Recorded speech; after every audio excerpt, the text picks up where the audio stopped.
Amém? Presbítero Caleb, prata da casa, está incumbido de trazer a mensagem hoje. As pernas estão tremendo, não, né? Só um pouquinho, gente. O nome disso é responsabilidade. Estenda as mãos para cá, vamos orar. Senhor, eis aqui o teu filho, ó Pai, Caleb. Use-o, Pai, com graça, com poder, com ousadia, com autoridade, ó Pai. A palavra que o Senhor já colocou no coração dele e que ele desenvolveu. Em nome de Jesus, use-o poderosamente, que teu Espírito Santo possa alcançar os corações, que possamos sair daqui impactados com a tua palavra. Essa é a nossa humilde oração, em nome de Jesus. Amém. Amém. Glória a Deus, querido.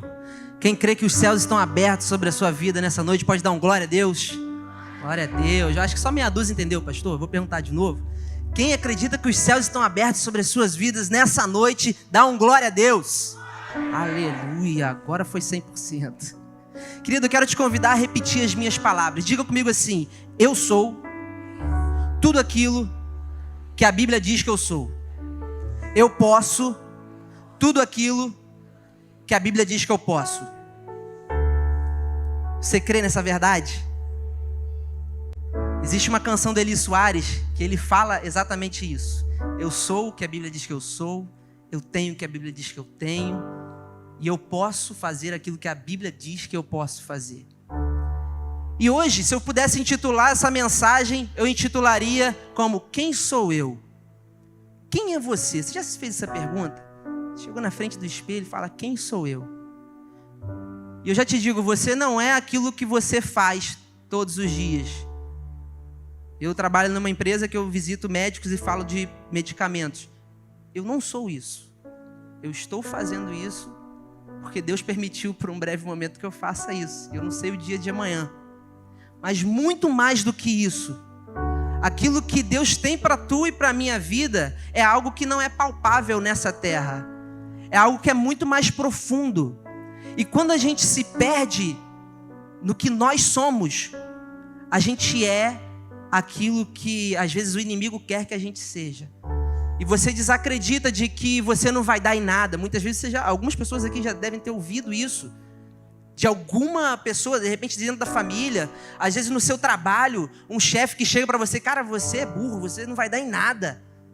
É pesado falar burro, né? Mas é uma coisa que é realidade. E às vezes você acredita que você é aquilo. Muitas mentiras são contadas para você e para mim todos os dias. E nós, depois que o pecado entrou no mundo, a gente é tendencioso a acreditar numa mentira. Porque uma mentira bem contada, a narrativa, fazendo sentido, você acaba acreditando mesmo, querido. E não é isso que Deus tem para você. E se você crê que hoje os céus estão abertos sobre a sua vida e sobre a minha vida, muitas mentiras vão cair por terra hoje. Você vai sair daqui posicionado diante do Senhor, reconhecendo quem você é. Porque eu já entendi quem eu sou. E a sua natureza e a minha natureza é de pecado. A gente tem que ficar lembrando sempre quem nós somos. E a primeira coisa que eu quero falar para você é: você é filho de Deus. Abra comigo a sua Bíblia, no livro de 1 João, capítulo 3. A gente vai ler o versículo 1 e uma parte do versículo 2. Enquanto você abre, eu já te falei que você é filho de Deus. A gente vai continuar nossa conversa em cima disso. Existem muitas pessoas aqui que são pais e todos vocês são filhos, obviamente, né? E eu ouvi uma frase uma vez que a gente entende o que é ser filho depois que a gente se torna pai. Faz sentido, Milton? Que depois que seu filho veio, você e Fafá têm um filho, e depois que ele veio, você começou a entender que o que você faz por ele, alguém fez por você. E a visão que você tem do seu pai muda um pouquinho, porque a minha mudou completamente. Eu tenho um filho de 1 ano e 3 meses, muito levado, aprendeu a subir nas coisas e só Jesus, ora por mim. E, gente, como que a perspectiva da gente muda quando a gente tem um filho? E isso é muito, muito real. E ali você consegue experimentar um pouco do que Deus sente por você. O que eu seria capaz de fazer para proteger o meu filho? Ele não tem capacidade alguma de se defender. Ele não prevê perigo. eu tenho que ficar prevendo os perigos, as coisas que podem acontecer, que vão levar ele a se machucar. Você acha que Deus não faz isso com você? Deus, ele está observando você o tempo todo. Só que Deus, ele não vai fazer por você algumas coisas que você tem que fazer. Vamos ler comigo. 1 João capítulo 3, versículo 1. A minha Bíblia está um pouquinho diferente. Quem esteve aqui domingo de manhã... Alguém estava domingo de manhã aqui? Caramba, o público renova. Tem mais um, tem uma irmã ali. Domingo de manhã eu trouxe a palavra também. E eu sempre trago numa versão que é um pouco diferente. Se chama A Mensagem. Se tiver curiosidade, bota no Google lá. É bem bacana. Então vai estar um pouquinho diferente, mas o contexto é o mesmo. 1 João capítulo 3, versículo 1 diz assim: que amor maravilhoso o Pai nos concedeu. Vejam só, somos chamados filhos de Deus. É o que realmente somos. Mas é por isso também que o mundo não nos reconhece nem nos leva a sério, porque não tem ideia de quem é Ele ou do que pode fazer. Mas, amigos, é exatamente isso que nós somos, filhos de Deus. Está muito diferente a versão? Creio que sim. Mas eu fiquei impactado quando eu vi isso aqui. Ele fala, é o que realmente somos. Mas é por isso também que o mundo não nos reconhece e nem nos leva a sério.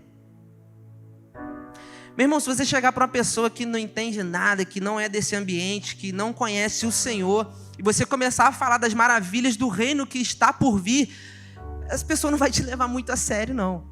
Porque se a gente pegar a história de todas as religiões que já surgiram no mundo, a única religião que permanece até hoje, que tem uma pessoa que é a base dessa religião, eu estou falando do cristianismo, e o precursor dessa religião, que é Jesus Cristo, ele ressuscitou. Não tem nenhuma outra religião que aconteceu isso. Nenhuma outra religião. E tem muitas religiões. Religiões que surgiram até da Bíblia que você e eu lemos agora, através de uma interpretação errada. Então, o mundo, ele não está preparado para ouvir algumas verdades. E uma verdade é que Jesus ressuscitou dentre os mortos. Ele é o nosso Deus. Gente, isso é poderoso demais. A morte não teve poder sobre Jesus. E através dele nós temos a oportunidade de acessar a família de Deus. Tem um livro que tem uns 2 anos atrás, na época que eu era líder dos jovens, a gente fez, todos os dias eu colocava um vídeo no Instagram falando sobre um livro que se chama Uma Vida com Propósitos. Não sei quantos acompanharam, provavelmente alguns estão aqui acompanharam. Quem quiser, tiver curiosidade, no meu Instagram está lá ainda, todos os dias. Cada dia tem uma mensagem, foram 40 dias. E nesses 40 dias a gente consegue perceber realmente o amor que Deus tem por nós. Deus, ele olha para você como um filho. Mas se nós não entendermos que nós somos filhos, a gente vai viver uma vida como um empregado. A gente vai viver uma vida como apenas um visitante. Ou como apenas alguém que gosta de estar aqui no ambiente de culto, porque a luz é legal, a música é bacana, e às vezes até vem alguém que dá uma palavra bacana e você sai daqui bem. Só que Deus não tem para você uma mensagem para você sair bem depois de quinta-feira, com efeito anestésico. Você vem aqui, toma uma dipirona, Novalgina, para você vencer a sexta-feira, vencer o sábado. Aí chega domingo, você toma mais um para vencer até quinta-feira. Gente, Deus não tem isso para você e não tem isso para mim. A gente precisa entender algumas verdades para a gente romper em muitas áreas da nossa vida. E a primeira verdade que a gente tem que entender é que nós somos filhos de Deus. Ele olha para você como filho. E o prazer de todo pai é se relacionar com o filho. Eu corto o cabelo no irmão aqui da igreja, é longe pra caramba, lá no Jardim Esperança. Fala eu que moro em São Pedro, né? Mas assim, é um pouco fora de mão pra mim, na minha realidade. Aí outro dia eu fui lá num horário que eu achei que não ia ter ninguém, porque eu tenho que cortar o cabelo e sair fora. Quem que tava lá? Milton e o filho. Quem não conhece Milton, eu vou te falar quem é Milton. Milton gosta de uma conversa, né? A prosa é com ele mesmo. E chega ali conversando e tal e tal. Aí ele falou um negócio que me marcou. Ele falou assim, cara, toda vez que eu tenho oportunidade, eu levo meu filho junto. E é impressionante. Aonde você vê o Milton, o filho dele está atrás. E por que isso? Eu respondo pelo Milton, porque o prazer de todo pai é se relacionar com o filho.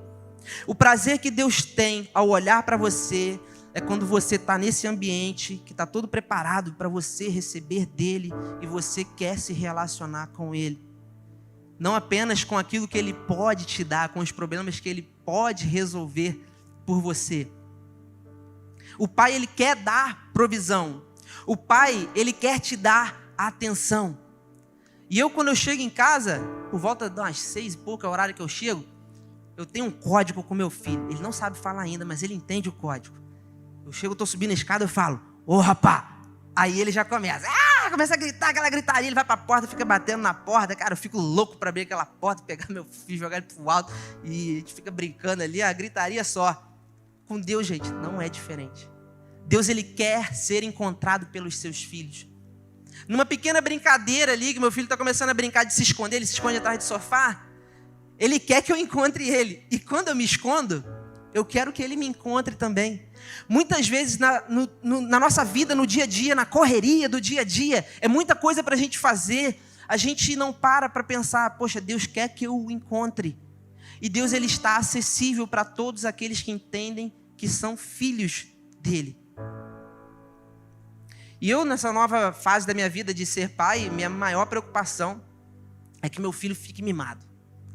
Porque eu tinha um certo, assim, temor de ter filho, porque eu vi algumas crianças fazendo pirraça e eu pensava, meu Deus, o dia que o meu fizer pirraça, eu não sei o que eu vou fazer. Vou dar uma chinelada nele, porque eu não tenho coragem, hoje eu não tenho coragem. Mas, pô, dar uma chinelada no meu filho, gente, que doideira. A criança está querendo se expressar, está fazendo a pirraça, ela quer alguma coisa e de repente não pode. E ele já começou a entender o que é pirraça, ele deita no chão, rola, grita. Aí fala, não vai funcionar com o papai, filho, não vai. E naquele momento que eu vi ele esperneando, querendo um negócio, cara, Deus faz igualzinho com a gente. Sabe quando você está orando, Deus, você não está entendendo que eu estou precisando disso e você não quer me dar? Aí Deus fala, não, você não está entendendo. Você não precisa disso, você acha que precisa disso. Você quer isso, é diferente de precisar. Deus, ele sabe o que você precisa. A questão é que a gente se compara com os outros, a gente quer ter o que os outros têm. E com Deus, muitas vezes, não vai funcionar isso. E eu fiquei pensando, gente, como que eu faço para o meu filho não ser mimado? Aí eu ouvi uma definição do Piangers. Não sei quem já ouviu falar, um rapaz que só fala sobre paternidade. Ele chegou e falou assim, mimar o filho não é você dar carinho. Mimar o filho não é quando ele está chorando, você pega ele no colo. Porque tem gente que pensa isso, uma criança mimada, quer colo toda hora. Não, cara, isso é dar carinho, isso é muito bom. Agora, mimar o filho é você fazer no lugar dele aquilo que ele pode fazer. Isso é mimar o filho. E às vezes nós estamos nesse ambiente de igreja e a gente quer que Deus, ele faça por nós aquilo que é competência nossa de fazer. Enquanto a gente não entender que algumas coisas Deus não vai fazer por nós, a gente não vai avançar. A gente vai ter um entendimento raso de que nós somos filhos. Mas a gente não se posiciona como filho. Isso faz muita diferença. Porque quando a gente se posiciona como filho, a gente vai entender o não de Deus. Um dia a gente vai aprender a confiar em Deus. Mas esse dia de confiar em Deus, muitas vezes é o dia que você recebe um não. É um dia que você recebe um espere. Porque quando você pede algo para o Senhor, não tem nada de errado em pedir, queridos. Não é? Tem muita coisa que a gente tem mesmo que pedir ao Senhor. E às vezes a gente vai receber um sim, um não, ou um espere. Né? E às vezes esse espere vem em forma de silêncio. Aí você pensa assim, pois será que Deus está me ouvindo mesmo? Porque quando a gente está orando ao Senhor, a gente quer uma resposta. Quem faz perguntas quer uma resposta. Porque é horrível você ficar no vácuo, né? Sabe, o WhatsApp, todo mundo passa por isso, eu sei. Tem gente que passa por isso também. Você manda um zap para a pessoa, você quer aquela resposta, a pessoa está online, deu certinho o número 1, deu certinho o número 2 e ficou azulzinho ainda. E a pessoa não te responde. Você fala, o que esse cara está fazendo que não me responde, cara?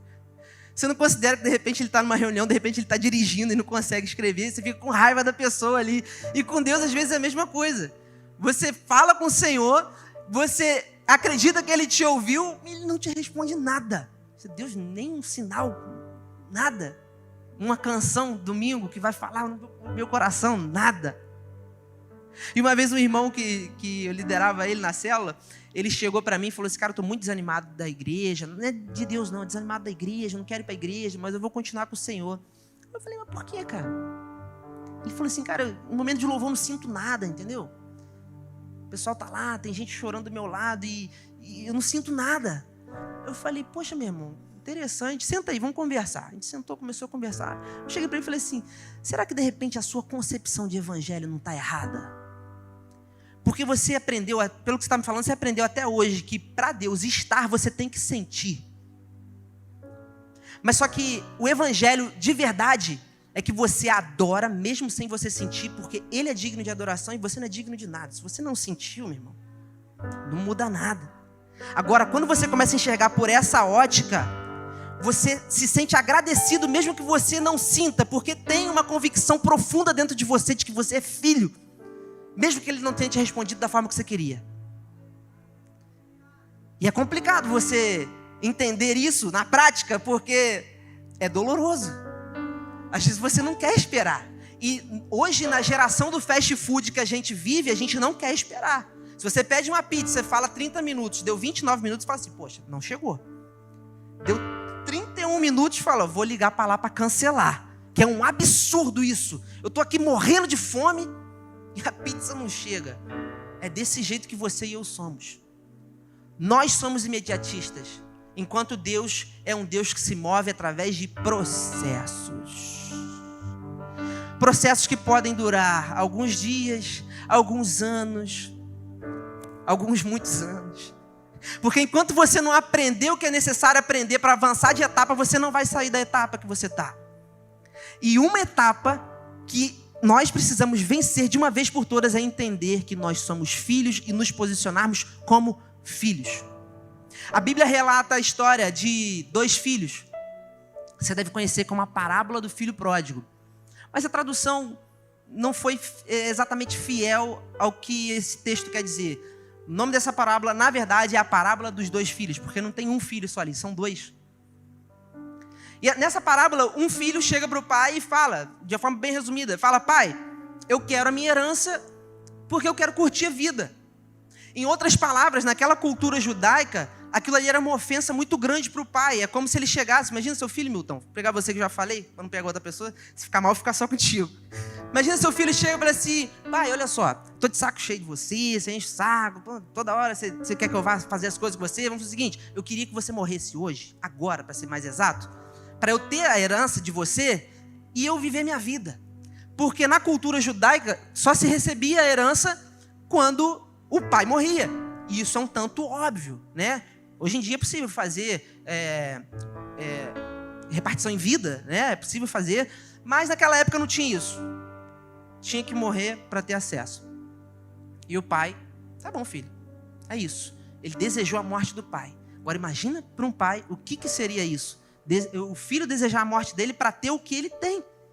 Que são coisas terrenas, coisas daqui, coisas materiais. E a história você já deve saber que ele foi, torrou o dinheiro todo e voltou. Voltou para a casa do pai, porque ele sabia que o pai o amava. Mesmo assim, ele sabia que o pai o amava. E o filho que ficou, ele ficou aborrecido. Ele chegou para o pai e falou assim, pai, você vai receber ele de volta? Ele desejou sua morte. Ele sempre te desobedeceu. Ele desonrou a nossa família. Ele torrou a herança dele toda e ele está voltando. Para mim, ele quer mais. Mas ele já tinha tudo o que precisava. Só que um pai, ele nunca vai negar o retorno de um filho.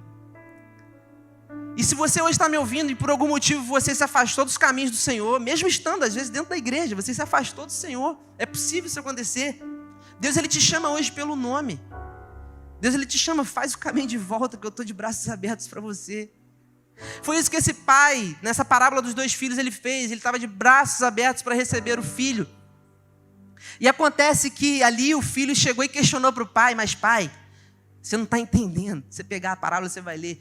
Você nunca me deu um cabrito para celebrar com os meus amigos. Meu irmão, muitas vezes a gente é esse tipo de filho. Que a gente chega para o Senhor, a gente fala, Deus, eu vou na célula, eu vou na quinta-feira, eu não chego atrasado, eu vou no domingo de manhã, eu fico nos 2 cultos da noite ainda. Eu ainda oro todo dia e leio a Bíblia. E o Senhor nunca me deu um carro. E o Senhor não me deu aquele emprego que eu sou muito capacitado para ter. Isso aqui é teologia do cabrito, irmão, para quem não conhece. É uma forma de brincar, mas é verdade. É teologia do cabrito. Você serve a Deus de uma forma voraz, para em algum momento você botar ele na parede e dizer: Deus, olha, eu fiz isso, você tem que me dar isso. Não é assim que funciona. Aqui nós temos dois tipos de filhos que muitas vezes nós somos sem perceber. É o filho que está aqui só para ser abençoado, e quando é abençoado vaza. É o filho que está aqui, que faz tudo o que Deus quer que você faça, sim, mas não é de coração. É para em algum momento questionar a Deus. Deus, eu sou fiel, você tinha que me abençoar. Não, Deus, espera aí, não, agora não. Não, agora você tinha que me abençoar, você tinha que fazer isso, você não está vendo.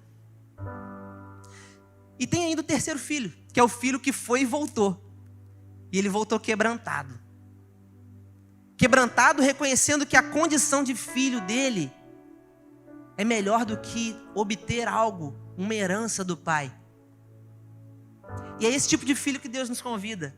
Porque se nós formos o filho empregado, nós vamos ser aquele filho que vai trabalhar para o Senhor o tempo todo de uma forma voraz. Vamos nos cansar aqui nos projetos da igreja, vamos nos cansar em muitas coisas, mas nunca ter a consciência de que somos verdadeiramente filhos e não nos relacionamos com o Pai. A gente se relaciona com a obra. E esse filho que ficou é um filho que se relacionava com a obra. Ele se relacionava com as coisas da família. Só que com o pai não. Porque quando ele chegou para o pai e questionou: pai, você nunca me deu um cabrito? O pai, ele ficou sem entender. Mas filho, o cabrito está à sua disposição. Você é filho, você não é um empregado para pedir um cabrito. Só que quando nós entendemos que somos filhos e nos posicionamos como filhos, a gente tem acesso ao cabrito, a gente tem acesso a outras coisas que Deus tem para nós, só que a gente não consegue enxergar, porque a gente tinha uma cabeça de empregado. Deus, Ele quer que você entenda isso o quanto antes, para você desfrutar aqui na terra ainda os benefícios de ser um filho de Deus. No domingo pela manhã a gente falou sobre a carta da alegria, que é Filipenses. Se você começou a ler a Bíblia, está meio perdido, poxa, eu queria ler um livro, estou meio perdido, lê Filipenses, cara. Filipenses é conhecido como a carta da alegria. Paulo estava preso e ele estava sendo extremamente otimista ali, dizendo, foi nessa carta que Paulo fala que viver é Cristo e morrer é lucro. Por que viver é Cristo e morrer é lucro? Viver é Cristo. Não, aqui eu vou ser perseguido, aqui eu vou ser açoitado, aqui eu posso até ser crucificado por amor a Ele. E se eu morrer, eu vou estar com Ele. Aí sim é lucro. Meu irmão, você quer um lucro melhor do que não ter boleto para pagar?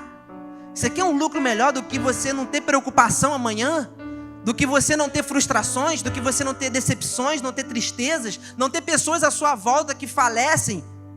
E se você não sabia disso, um dia você vai falecer, quem está do seu lado também. E eu que estou falando também. Tudo vai passar. A cadeira que você está daqui a 10 anos, talvez ela não esteja aqui, ela esteja num ferro velho, não servindo para nada. O carro que você veio até a igreja hoje, não sei se você veio de Uber, se você veio de, sei lá, de bicicleta, seja lá como você veio. Daqui a uns 20 anos, talvez isso aí esteja deteriorado. A maresia vai comer tudo, meu irmão. Aqui na nossa região, então, pior ainda. É mais rápido. Vamos botar pela metade. 5 anos já acabou. Mas as palavras de Deus são eternas. Elas não passarão. E é nisso que você e eu precisamos nos apegar. Porque, meu irmão, a gente tem vivido dias difíceis, dias amargos, dias de egoísmo. Pessoas, se precisarem pisar em você e pisar em mim para obter o sucesso, para obter algum lucro, elas farão isso. Mas se nós nos apegarmos na carta da alegria que diz que viver é Cristo, morrer é lucro, você vai deslumbrar a eternidade todos os dias da sua vida. E é isso que Paulo nos convida. A Bíblia também diz que eu e você somos herdeiros. Romanos 8,17 diz assim: se somos seus filhos, então somos seus herdeiros e, portanto, co-herdeiros com Cristo. Se de fato participamos de seu sofrimento, olha isso, Se de fato participamos de seu sofrimento, participaremos também de sua glória. Ô, meu irmão, o evangelho de Jesus não é... Se você entrou aqui na igreja... Tem visitante hoje aqui? Tem? Sempre tem visitante, né? Tem? Levanta a mão para ver você. Amém. Glória a Deus. Sempre eu estava falando até com o pastor Fonseca, o Glaudinho e o pastor Rafael. Como que é interessante. Todo culto tem 5, 10 pessoas visitando. Eu fico assustado. Mas na verdade eu fico... É um assustado feliz, né? Assim, tem um negócio aqui que está acontecendo que está atraindo essa gente para cá. E meu irmão, se você pisou aqui nessa igreja hoje, eu quero te dar uma notícia boa. E na verdade eu quero te dar uma notícia que de repente não é tão boa se você entrou com a motivação errada. Aqui não é o lugar que vai resolver todos os seus problemas. Isso aí você pode tirar da tua cabeça. Ah, meu irmão, se você entrou aqui, infelizmente, não é isso que vai acontecer. Porque às vezes se a gente vem viver o evangelho da forma errada, nós vamos nos frustrar.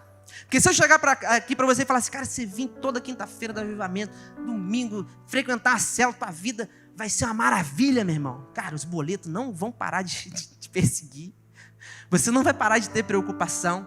Mas uma coisa eu te garanto, as pessoas que estão à sua volta, você vai poder chamar de família, você vai poder chamar de irmão, e elas vão te dar o suporte. E Deus sempre usa pessoas, e essas pessoas Deus vai te usar para tornar o seu fardo um pouco mais leve, até que a gente chegue à eternidade com Ele. E se você topar, meu irmão, a gente vai celebrar com o Senhor na eternidade. E se isso não é uma boa notícia para você, meu irmão, cara, toda vez que eu penso, meu irmão, eu não vou ter mais boleto para pagar, eu não vou ter mais angústia, não vou ter mais tristeza. Então, se eu estou passando por tribulação agora, essa é a única oportunidade que eu tenho de adorar ao Senhor no meio da tempestade, no meio da angústia, no meio do sofrimento, no meio da decepção, no meio dos planos frustrados, dos sonhos frustrados.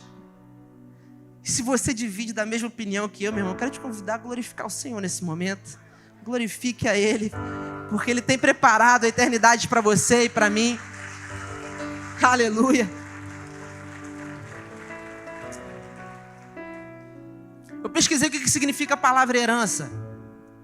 Herança significa o conjunto de bens, direitos e obrigações que uma pessoa falecida deixa aos seus sucessores. A gente falou um pouco sobre herança quando eu falei da parábola dos 2 filhos.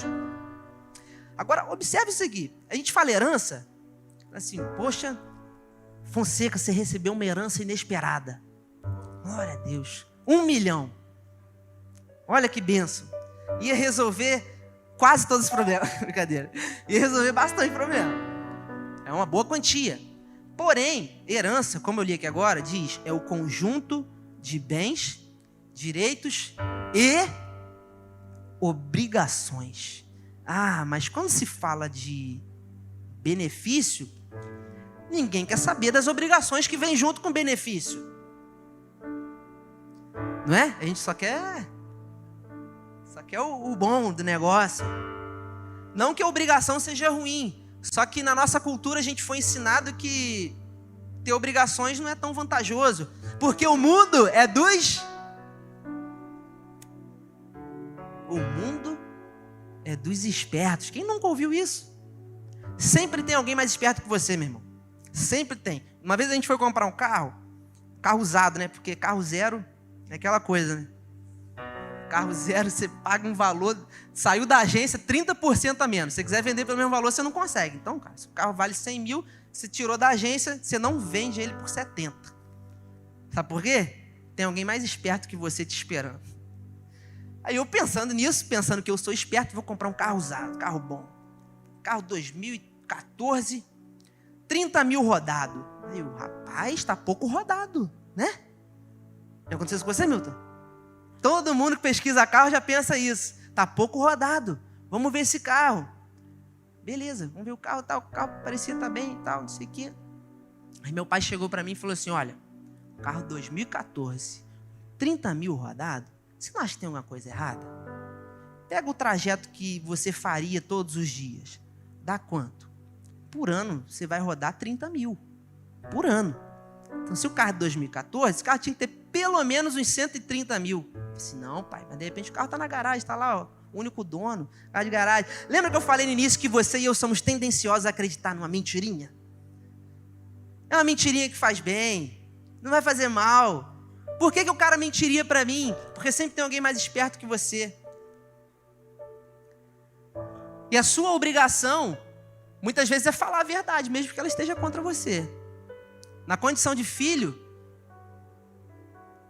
de Deus, nosso Pai, a gente não tem como esconder a verdade dele. Então, se você tem uma relação com Deus, Ele sabe de tudo, não tem o porquê de se esconder, não tem como se esconder dele. Acontece que, através de Jesus, nós podemos participar da família do Senhor, na família de Deus. E nós somos constituídos filhos de Deus. Todo aquele que crê em Jesus tem o direito de ser chamado filho de Deus. E nós somos filhos adotivos. A gente pega o nosso pastor adotou 2 crianças lindas. Não são filhos biológicos, como todos sabem, a maioria sabe. E eu gosto de falar isso porque isso é tremendo, irmão. Sabe, o direito que o Tito e a Mirella têm é o mesmo direito se eles tivessem um filho biológico. É como se eu e você, diante do Senhor, que somos filhos adotivos, que é o que a palavra diz, nós temos o mesmo direito. E quando você entende que você é filho, não tem essa que é filho adotivo, é filho biológico, não, você é filho. Você tem direito a uma herança no Senhor. Deus, Ele tem uma herança para você. E a notícia boa, sabe qual é? Também é que essa herança é eterna. E por graça e misericórdia, Ele permite que a gente desfrute um pouco aqui nessa vida terrena da herança que está reservada para a gente na eternidade. O legado de Jesus é pregar o arrependimento, é pregar as boas novas, é trazer a vida abundante que Ele tem para mim e para você. Só que essa vida abundante a gente não vai viver completamente aqui. A gente vai viver na eternidade, onde não tem pecado, onde não tem angústia, onde não tem dor. Esse é o evangelho de Jesus para você e para mim, e para todo aquele que crê e se aproxima de Deus, reconhecendo que Ele nos chama pelo nome e nos chama de filhos. Quantos filhos tem aqui nessa noite? Glória a Deus. Aleluia. Eu gosto de ver filme nas horas vagas, que agora com filho eu quase não tenho. E nas horas vagas eu quero dormir. Só que meu filho também não entende isso. Então eu não vejo filme nem durmo. Praticamente assim. Quem é pai está me entendendo. E eu lembro de um filme, eu estava tentando lembrar o nome em casa, não consegui lembrar o nome. Talvez se você me lembrar o nome depois eu vou ficar agradecido, porque eu queria ver esse filme novamente. De um espião americano que ele se infiltrou numa organização criminosa. Eu gosto desse negócio, cara. O cara espião entrou na organização criminosa e vai acabar com tudo, vai acabar com a farra deles, que eles fazem muita gente de bobo e beleza, o cara tá lá infiltrado. E, cara, todo filme tem um clímax. Isso faz parte de um roteiro. O roteirista, ele sempre vai fazer o filme e vai ter uma parte que é o clímax. Pá! Agora vai ter uma reviravolta. E a reviravolta foi, ele foi descoberto. Acionou o protocolo de evacuação. E ele estava numa terra estrangeira, era outro país, outra cultura, outras regras, outra lei. E às vezes, meu irmão, se a lei é olho por olho, dente por dente, ó, o cara tá correndo para sobreviver. E era exatamente isso. E o protocolo de evacuação era chegar na embaixada americana naquele país. E o filme se desenrola naquilo ali, aquela doideira, né? Que você sabe, cai do prédio, não morre, vai mancando, toma tiro, esfaqueado. E o cara, para resumir, ele chega na embaixada. Ele chega na embaixada todo ensanguentado, todo arrebentado. E aí, o pessoal que estava perseguindo ele não podia entrar na embaixada. Olha só que legal. Porque a embaixada é como se fosse uma extensão dos Estados Unidos naquele lugar. Então ali são as regras do país dele. Sabe o que a Bíblia diz para você e diz para mim? Em 2 Coríntios 5, 20, diz assim: agora, portanto, somos embaixadores de Cristo. Deus faz seu apelo por nosso intermédio. Falamos em nome de Cristo quando dizemos: reconciliem-se com Deus. Meu irmão, você e eu, quando entendemos que somos filhos de Deus, Ele te dá uma outra nomenclatura além de filho. Você é embaixador do reino dele aqui na terra. Olha só, que incrível você saber disso e você desfrutar dessa autoridade que é ser um embaixador de Cristo aqui. Ei, meu irmão, ser embaixador não significa que você está lutando pelos seus próprios interesses. Porque o embaixador, eu pesquisei também o que significa embaixador, para ficar mais fácil da gente entender. Embaixador é o representante máximo de um país no exterior. Ele carrega uma mensagem, acordos, boas notícias, interesses comerciais do seu país. Ou seja, o embaixador não está lá no outro país, lutando pelos seus próprios interesses ou vivendo uma vida de turista para sempre. Ele está lá numa missão. Então, além de filho, Deus ele te deu uma missão. Ser embaixador do reino de Deus no seu trabalho. Ser embaixador do reino de Deus na sua rua, no trânsito. Que tem gente que quando pega o carro para dirigir, esquece que é filho, esquece que é embaixador, esquece que é crente. Cada um por todos. Como é que é? Um por Deus e Deus por todos. Aquela doideira toda. Tem gente que é assim, né? Mas a partir de hoje as coisas vão mudar, eu creio. Porque você entendeu que é filho, você entendeu que tem uma herança no Senhor, e você está entendendo agora que você é embaixador de Cristo aqui nessa terra. Deus ele te chamou para anunciar as boas novas, querido. É isso que o texto fala. Deus ele escolheu você e a mim para depositar uma parte da glória dele para que a gente possa ir atrás daqueles que estão perdidos.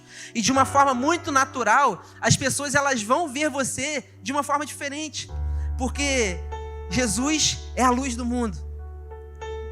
E quando as pessoas elas olharem para você, elas vão ver luz, porque a luz no meio das trevas, ela ilumina. É impossível esconder uma lanterna no meio da escuridão, uma lanterna acesa, a não ser que essa lanterna esteja apagada. E é como se você e eu fôssemos uma lanterna, guardadas as devidas proporções e potências dessas lanternas. Uma vez eu ouvi o pastor Juan pregando aqui, e aquilo ali fez muito sentido.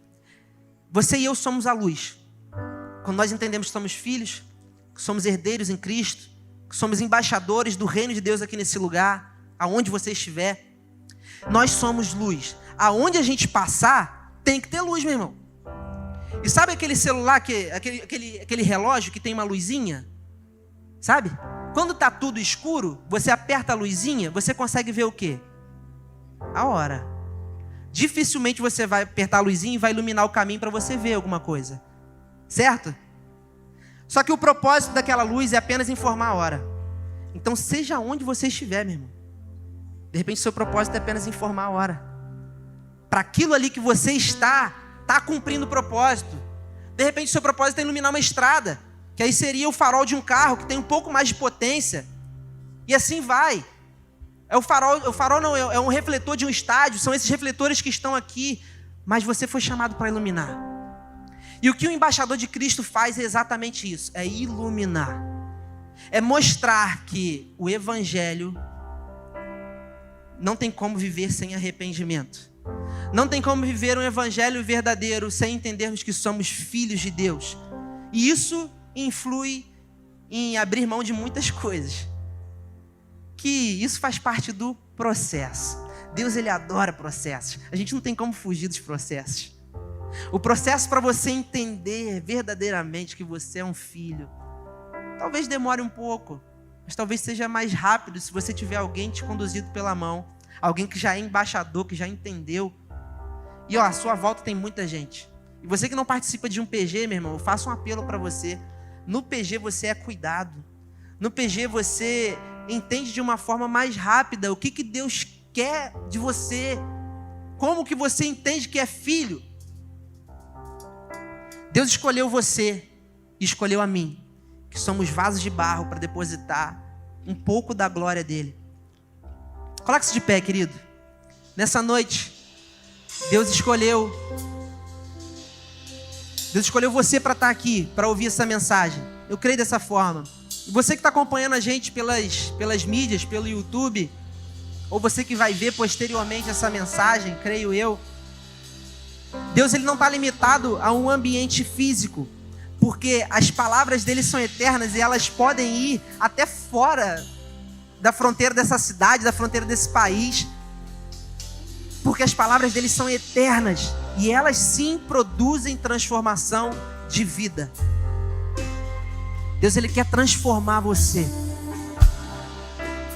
Deus ele quer transformar você em um filho amado, que entende que tem uma herança eterna nele, que que entende que é embaixador do reino dele aqui nesse lugar, cumprindo a missão que é dele, e não é sua e não é minha. E se ele é o dono da missão, ele também é o dono da provisão. Às vezes a gente fica esperando Deus colocar alguma coisa na nossa mão para a gente iniciar aquilo que a gente já sabe que Ele vai fazer através da gente. Mas a provisão de Deus nunca vai estar totalmente na sua mão. Talvez só uma parte.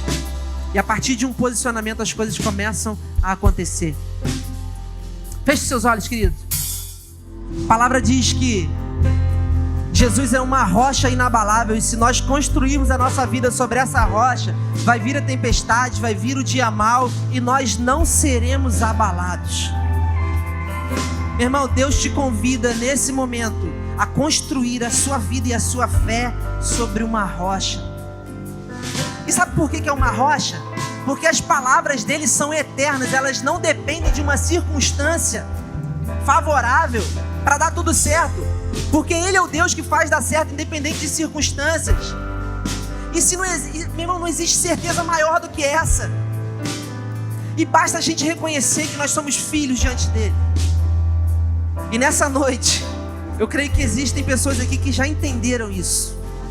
E se você entendeu isso, querido, eu tenho mais uma coisa para falar para você. 2 Coríntios 3, versículo 3 diz: a vida de vocês é como uma carta que qualquer um pode ler simplesmente olhando para vocês. O próprio Cristo a escreveu não com tinta, mas com o Espírito de Deus vivo. Essa carta não é escrita na pedra, mas entalhada em vidas humanas. Eu ouvi uma frase uma vez que diz: pregue o evangelho a todo instante, se preciso, fale alguma coisa.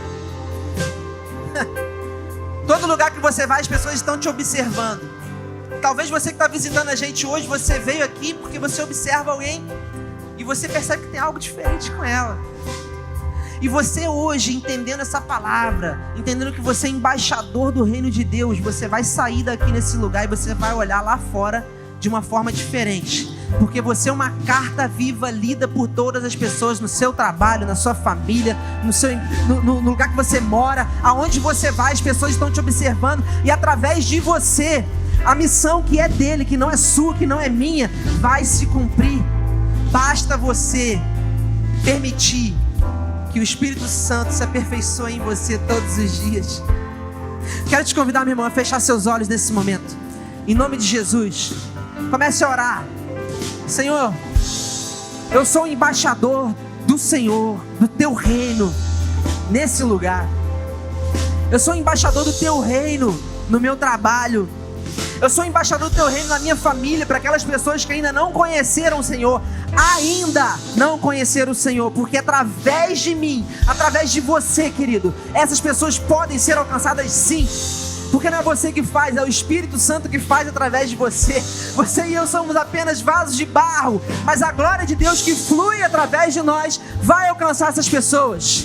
Pai, em nome de Jesus, muito obrigado por essa noite. Obrigado porque o Senhor se fez presente nesse lugar. Obrigado, Pai, porque saímos daqui nessa noite verdadeiramente avivados pela Tua palavra, avivados pelo Teu Espírito Santo que faz morada dentro de nós. E nós te pedimos que, em nome de Jesus, uma porção da Tua graça seja derramada, para que nós possamos, Senhor Deus, ser luz, ser sal dessa terra, aonde a gente estiver. Que nós possamos verdadeiramente construir a nossa vida sobre a rocha que é inabalável, a rocha que não depende de circunstâncias, que não depende de momentos favoráveis, mas é uma rocha que é eterna, e essa rocha é Jesus. Aleluia, querido. Se você crê nessa palavra, quero te convidar, levante suas mãos o mais alto que você puder nesse momento, o mais alto que você puder, e aplauda Ele, que é o Deus de tudo, é o Deus de todos. Aleluia. Construa sua vida em Cristo. Vai em paz, Deus te abençoe.